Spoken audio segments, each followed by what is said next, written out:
The story of the Manson family is a dark chapter in American history that unfolded in the late 1960s. It revolves around Charles Manson, a charismatic but deeply disturbed individual, and his followers who became known as the Manson family. The group committed a series of brutal murders in California that shocked the nation and left a lasting impact on popular culture. Charles Millis Manson was born on November 12, 1934, in Cincinnati, Ohio, United States. He grew up in a troubled environment, often getting involved in criminal activities from a young age. Throughout his life, Manson displayed manipulative and charismatic behavior, which eventually led him to form a cult-like following.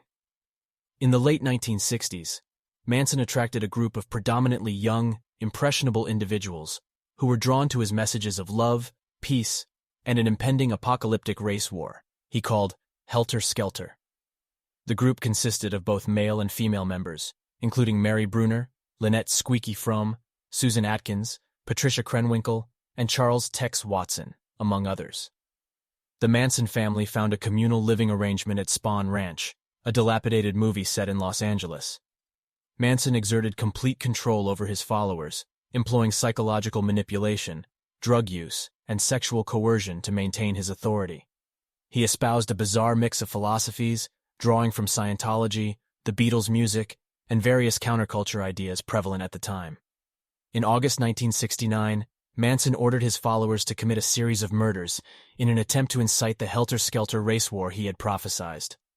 On the night of August 8th, Manson sent 4 of his followers, Charles Watson, Susan Atkins, Patricia Krenwinkel, and Linda Kasabian, to the residence of Roman Polanski and his pregnant wife, actress Sharon Tate.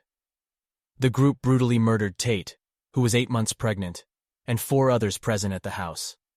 The next night, Manson directed his followers to another location. Watson, Atkins, and Krenwinkel entered the home of Leno and Rosemary LaBianca and killed them in a similar gruesome manner. These murders, known as the Tate-LaBianca murders, shocked the nation and marked the height of Manson's notoriety. The Manson family's reign of terror came to an end when a series of arrests were made in October 1969.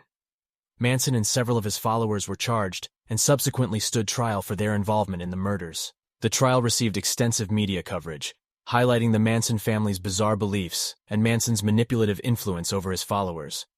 In 1971, Manson and several of his followers were found guilty of murder and sentenced to life imprisonment. Manson himself did not directly commit the murders, but was held responsible as the mastermind behind the crimes. Over the years, Manson's infamy continued to captivate public attention, and he remained a controversial. There have been several movies based on the Manson family and the events surrounding them in the late 1960s. One notable film that depicts the Manson family and their crimes is Once Upon a Time in Hollywood, 2019, directed by Quentin Tarantino. While the movie is not a documentary and incorporates fictional elements, it intertwines the story of fictional characters with real-life events, including the Manson family murders. The film primarily follows the lives of fictional actor Rick Dalton, played by Leonardo DiCaprio, and his stunt double Cliff Booth, played by Brad Pitt, as they navigate the changing Hollywood landscape in 1969. The Manson family is portrayed in the film through the character of Charles Manson, played by Damon Harriman. Although Manson's presence is relatively minimal in the film, it references the looming sense of menace associated with him and his followers during that time. Once Upon a Time in Hollywood received critical acclaim for its storytelling, performances, and recreating the atmosphere of the late 1960s. However, it's important to note that the movie takes creative liberties and is not a factual retelling of the Manson family's story. If you are looking for a more accurate and factual portrayal of the Manson family, you may want to explore documentaries such as Helter Skelter, 1976, or Manson, 1973. These documentaries provide a more detailed and objective account of the events and the individuals involved in the Manson family,